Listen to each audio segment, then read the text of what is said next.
Belakangan ini tengah viral seorang wanita yang mendatangi 99 pantai, 99 gunung, dan 99 kuburan. Wanita itu bernama Aini, di mana ritual yang Aini jalani konon katanya merupakan petunjuk dari leluhurnya yang ada di Pulau Majeti. Lalu di manakah Pulau Majeti itu?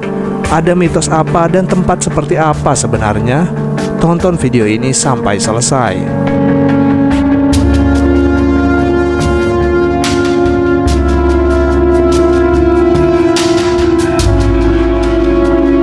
Pulau Majeti merupakan sebuah bukit yang dikelilingi pesawahan.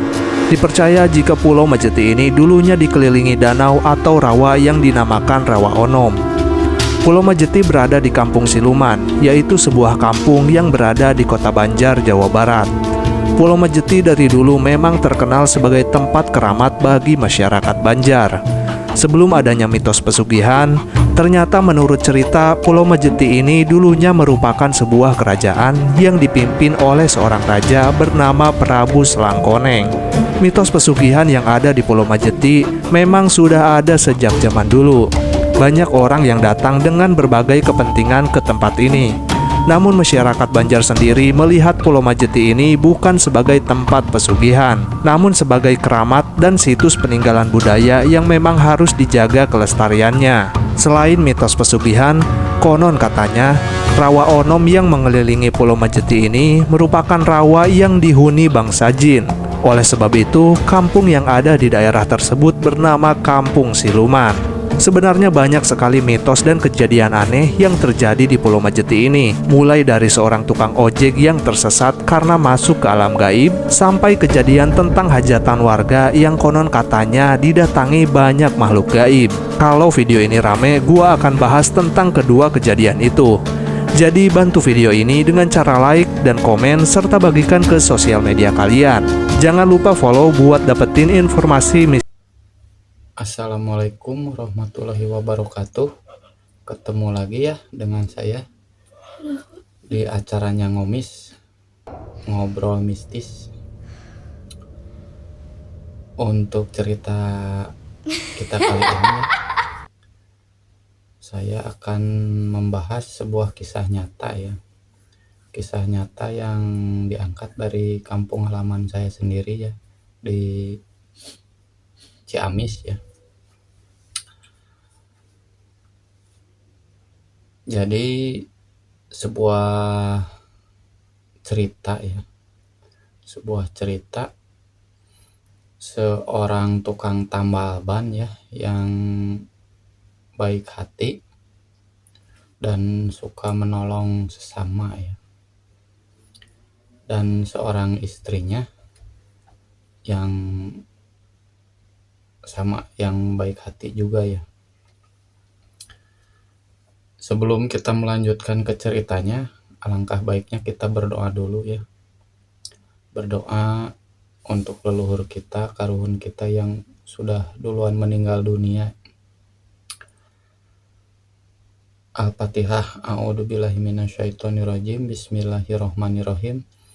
Alhamdulillahirabbil alamin, arrahmanirrahim, maliki yaumiddin. Iyyaka na'budu wa iyyaka nasta'in, ihdinas siratal mustaqim, siratal ladzina an'amta 'alaihim ghairil maghdubi 'alaihim waladdallin. Rabbighfirli wali walidayya, amin. Dan sebelum ke ceritanya ya, saya akan menjelaskan dulu dan namanya saya samarkan aja ya. Kita panggil aja namanya Kang Maman ya. Beliau tersebut profesinya adalah seorang tukang tambal ban motor ya. Itu persisnya ada di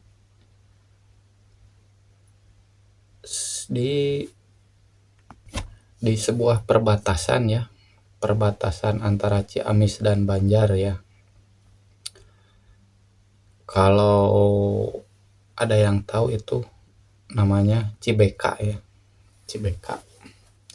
Ada sebuah tanjakan ya dari arah Ciamis yang mau ke Banjar, mau ke Jawa Tengah itu ada sebuah tanjakan ya, dan cagar budaya di sana ya, yang disebutnya Ciung Wanara ya.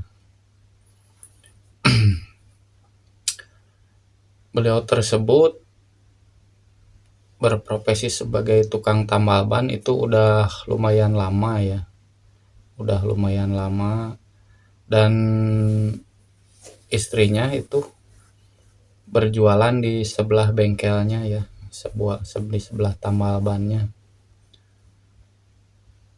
Dan waktu itu sekitar pukul 9 malam, Kang Maman itu kedatangan seorang tukang kerupuk ya. Tukang kerupuk yang bannya bocor ya. Bocor didorong ke tempatnya Kang Maman. Dan kata Kang Maman sambil menyapa, "Kenapa Kang motornya?" "Oh ini Pak, bocor bannya." "Oh ya udah silakan dimasukin aja ke dalam."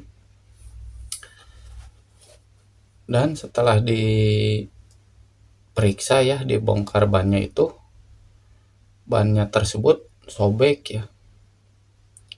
Dan Kang Maman itu bilang ke tukang kerupuknya, "Aduh ini Kang bannya sobek, nggak bisa ditambal, ini harus diganti," kata Kang Maman. Dan kata tukang kerupuknya itu, "Aduh Kang, saya belum dapat uang. Kalau ganti ban baru berapa?" Dan kata Kang Maman ya, itu harganya 40.000 ya, 40.000 sama bongkar pasangnya, kata Kang Maman. "Duh, uang saya cuman ada 15.000, ini juga buat beli bensin Kang," kata tukang kerupuk tersebut. "Ya udah, kan Akang sering lewat ke sini. Ntar kalau udah ada rezekinya tinggal mampir aja ke sini," kata Kang Maman. Dan nggak lama kemudian ya, dibongkar motornya ya, bannya itu diganti sama yang baru.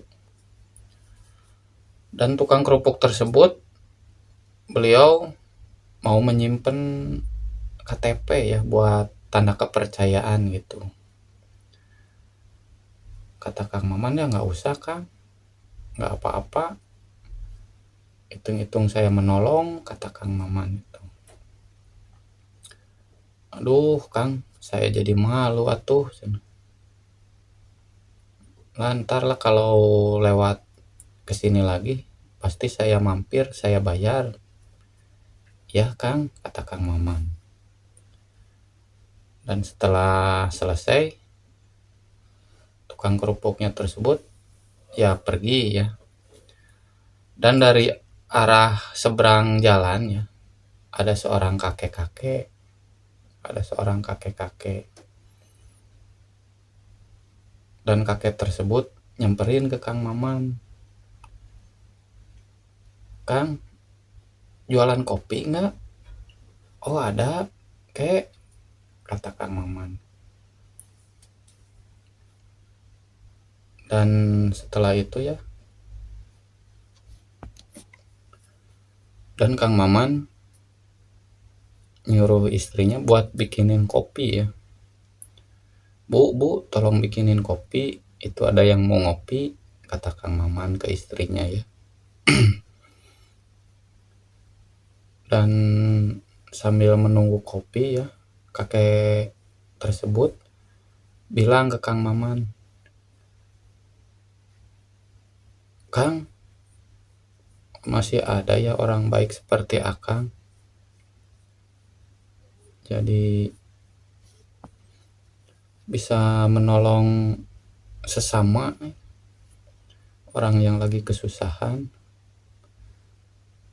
"Iya kek," kata Kang Maman.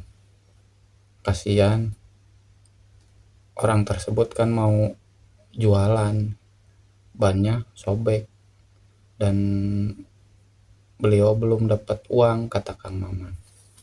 Ya udah, saya bantuin sebisa saya gitu, kata Kang Maman ya. Dan setelah habis kopinya ya, si kakek itu permisi ya ke Kang Maman. Ya udah tuh Kang, kakek mau pulang dulu.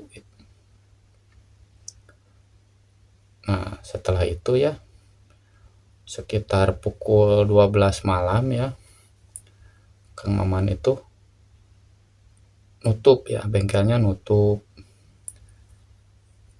Dan beliau mau beristirahat ya. Setelah beres nutup-nutup ya, semuanya udah diberesin tempatnya. Dan Kang Maman mau beristirahat. Dan sebelum Kang Maman tertidur itu istrinya bilang, Kang, si Dede kan umurnya udah 7 tahun ya. Sebentar lagi mau masuk sekolah. Kita kan nggak punya uang buat masukin daftar sekolahnya. Gimana atuh Kang? Kata istrinya tersebut. Dan kata Kang Maman, ya udah Bu, kita berusaha aja. Pasti ada rezekinya kok. Nah, setelah berbincang-bincang tersebut, Kang Maman tertidur ya. Tertidur, istrinya juga tertidur. Entah udah berapa lama tertidurnya ya. Itu tiba-tiba si pintu bengkelnya itu ada yang gedor-gedor ya. Ada yang gedor-gedor.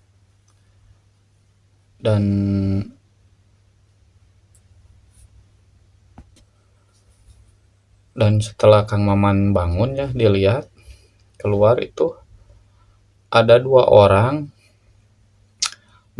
bapak-bapak ya. Dan beliau bilang, Kang bisa tolong saya nggak? Mobil saya mogok. Dan mobil saya ada di kampung seberang katanya, kata orang tersebut ya. Saya mau ngirim barang, mobilnya tiba-tiba nggak mau hidup. Ya udah tuh, nanti ya saya beres-beres dulu, mau nyiapin alat-alatnya ya. Nah, setelah beres-beres, Kang Maman pamit ke istrinya, bangunin istrinya ya. Bu, Akang pergi dulu ya. Itu ada yang minta tolong, mobilnya mogok di kampung seberang, kata Kang Maman. Oh iya Pak, nanti jangan lupa pintunya dikunci ya Bu, kata Kang Maman tersebut.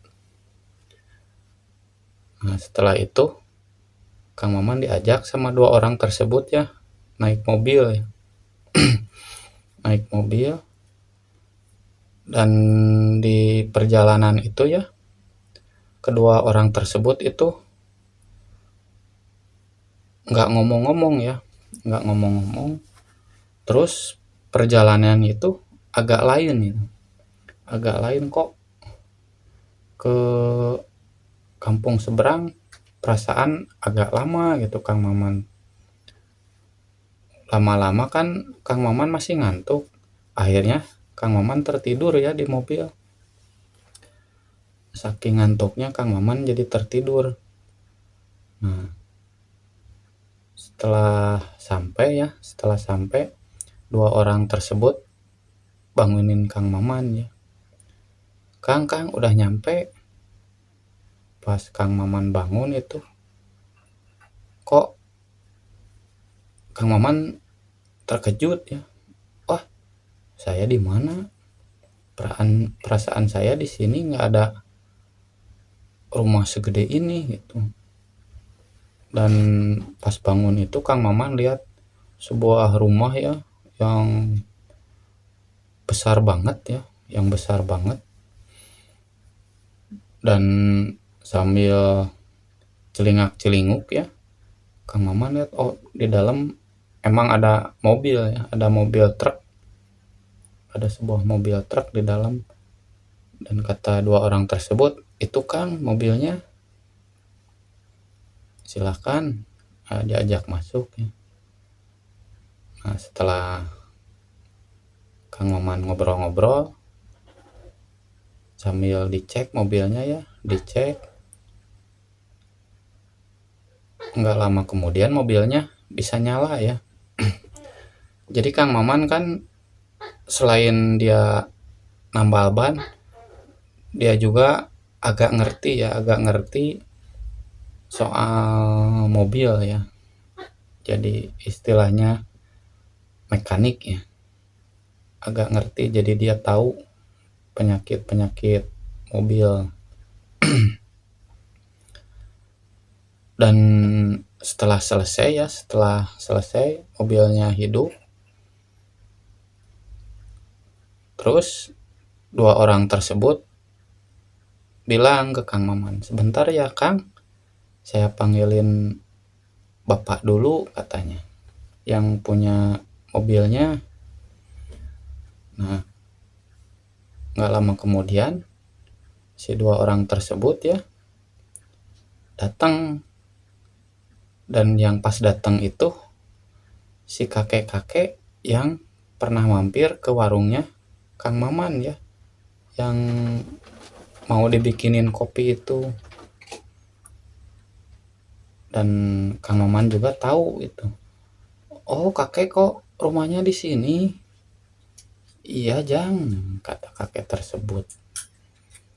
Ini rumah kakek katanya. Dan setelah berbincang-bincang, Kang Maman diajak masuk sama si kakek tersebut ya. Diajak masuk ke dalam rumahnya. Jadi disuruh makan dulu. Ya udah Kang, sebelum pulang makan dulu kata bapak, kata dua orang tersebut. Dan yang kedua orang tersebut itu berlalu ya, pergi karena mau ngirim barang, dia mau ngirim barang. Nah, setelah itu ya Kang Maman kan mau nggak mau sambil nunggu siang dia masuk dulu ya, karena pas dilihat jam itu sekitar pukul 3 ya, pukul 3 subuh ya. Nah, setelah itu Kang Maman ikut sama si kakek masuk dan dipersilahkan untuk makan ya. Dan alangkah kagetnya itu Kang Maman pas masuk itu, pas duduk di meja makan itu, si makanannya tersebut mewah ya, makanan mewah. Ya kayak ada ayam bakar, ada pepes ikan. Dan saking laparnya Kang Maman makan ya, makan. Dan setelah selesai makan si kakek itu datang lagi ke Kang Maman. Jang, ini upah buat Ujang yang udah benerin mobil kakek tadi. Dan itu Kang Maman dikasih dua bingkisan itu. Dan kata kakek tersebut, Jang, bingkisan ini jangan dulu dibuka, nanti dibukanya di rumah ya, pesan kakek tersebut. Dan setelah itu jam kira-kira pukul 5 subuh ya.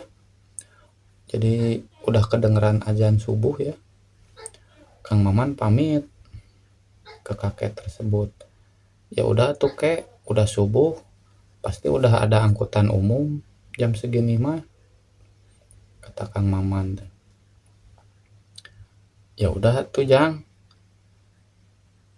nanti yang nganter sama bibi ya, sama seorang pembantunya ya. Nanti pulangnya diantar sama si bibi.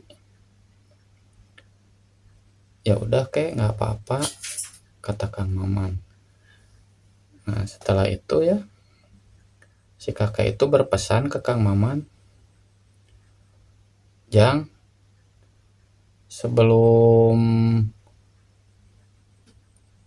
bukan sebelum ya, setelah habis rumah terakhir, Ujang jangan menoleh ke belakang ya. Terus aja maju, jangan nengok ke belakang, kata kakek tersebut ke Kang Maman ya.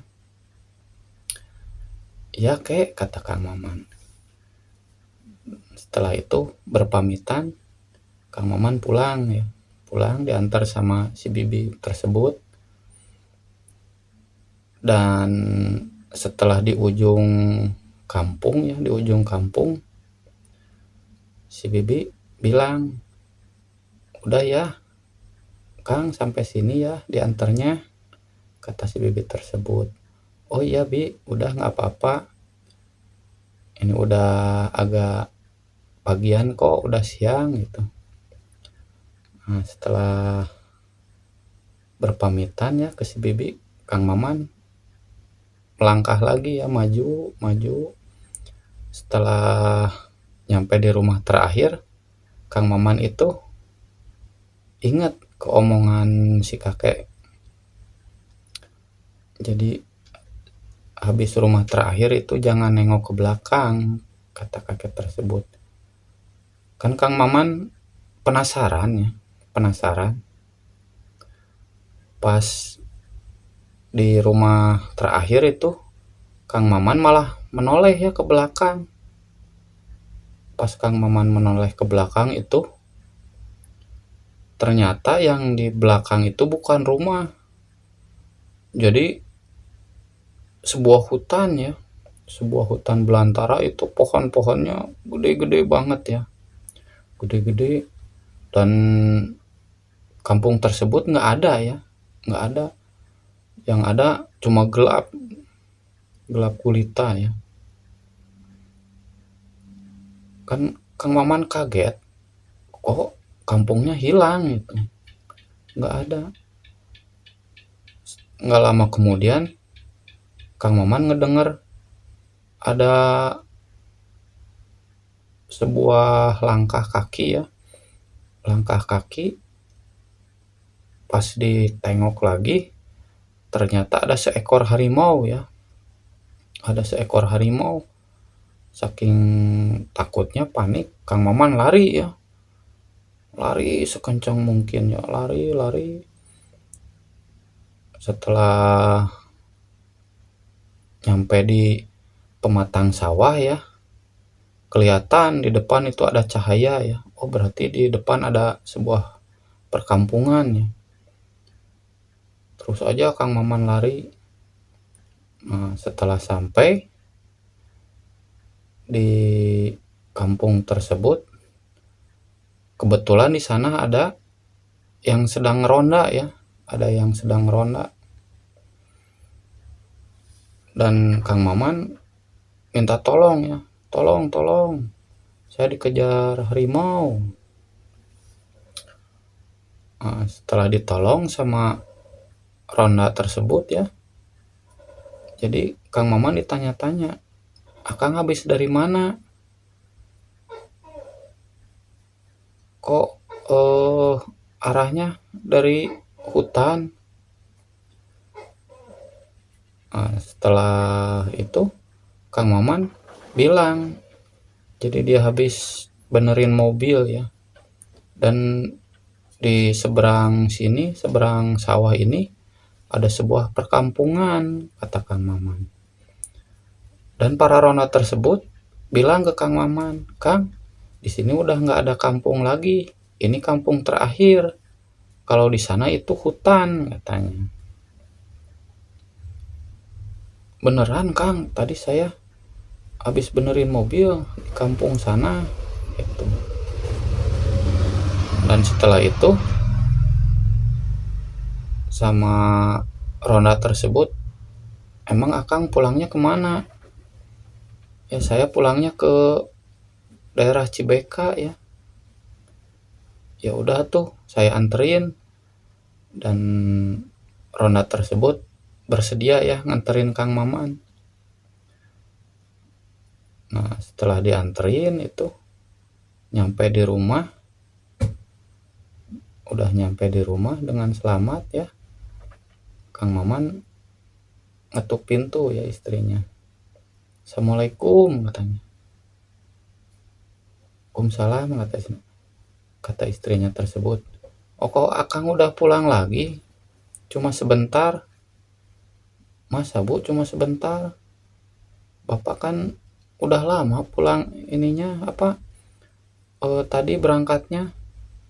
Pas dilihat jam lagi ya, itu masih jam 12 malam ya di rumah Kang Maman.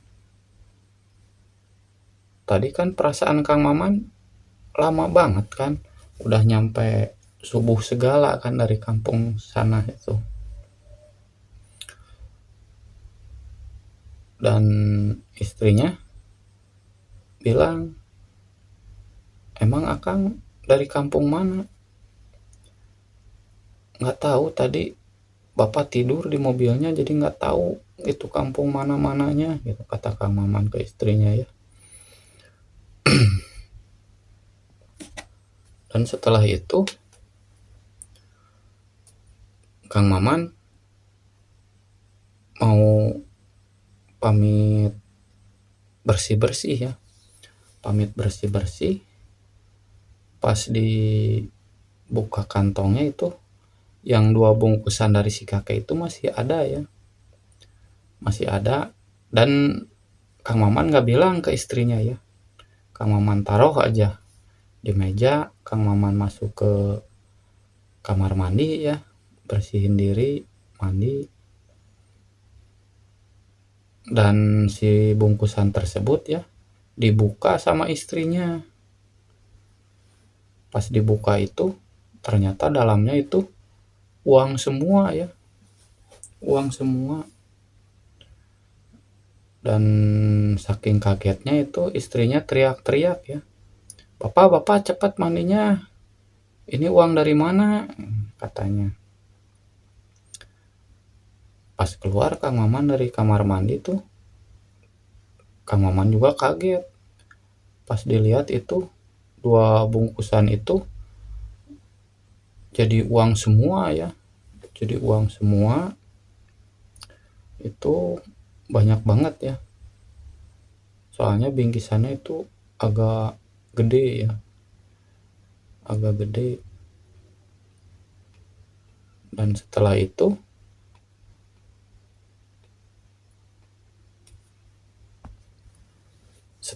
ya Kang Maman itu bilang ke istrinya, Bu, uangnya jangan diambil dulu, nanti saya tanyain dulu sama sesepuh ya, sama Pak Ustadz, katanya, kata Kang Maman. Setelah paginya Kang Maman datang ke sesepuh kampung ya, dan Kang Maman bilang, jadi dia habis benerin mobil dari sebuah kampung, cuman pas udah beres benerin mobil, pas mau pulang, dia nengok ke belakang, ternyata itu hutan. Dan terus kata sesepuh tersebut ya, ini mah Kang rezeki akang, karena akang suka menolong.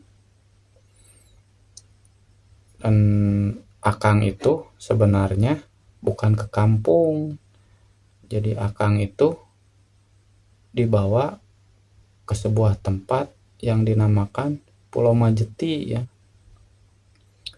Yang dinamakan Pulau Majeti itu persisnya ada di Kota Banjar ya, di Kota Banjar.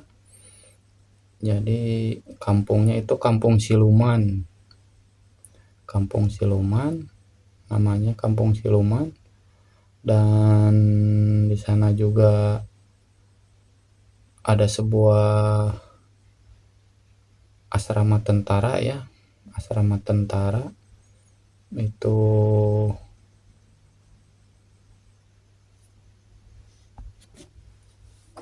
ada sebuah asrama tentara juga di sana ya. Itu asrama Kostrad ya, 323 Buaya Putih gitu ya. Dan di sebelahnya Pulau Majeti itu ada sebuah pulau ya, ada sebuah rawa ya, disebutnya itu Rawa Onom ya. Rawa Onom itu sebuah tempat yang dimana tempat itu untuk latihan para tentara tersebut ya. Tentara tersebut itu latihannya di Rawa Onom 323. Dan setelah diceritain semuanya sama sesepuh tersebut, Kang Maman bersyukur ya, bersyukur. Dan setelah itu dia ngadain acara syukuran ya, syukuran. Dan semenjak kejadian itu hidup Kang Maman jadi berubah ya, jadi berubah, jadi serba berkecukupan sekarang mah ya, serba berkecukupan. Namun beliau masih tetap ya baik hati, rendah hati, dan suka menolong ya, suka menolong sesama. Dan mungkin ceritanya sampai di sini ya, sampai di sini. Bila mana ada kesalahan kata saya, mohon dimaafkan ya. Sekian dulu ceritanya. Assalamualaikum warahmatullahi wabarakatuh. Halo, buka pintunya. Aku di belakang.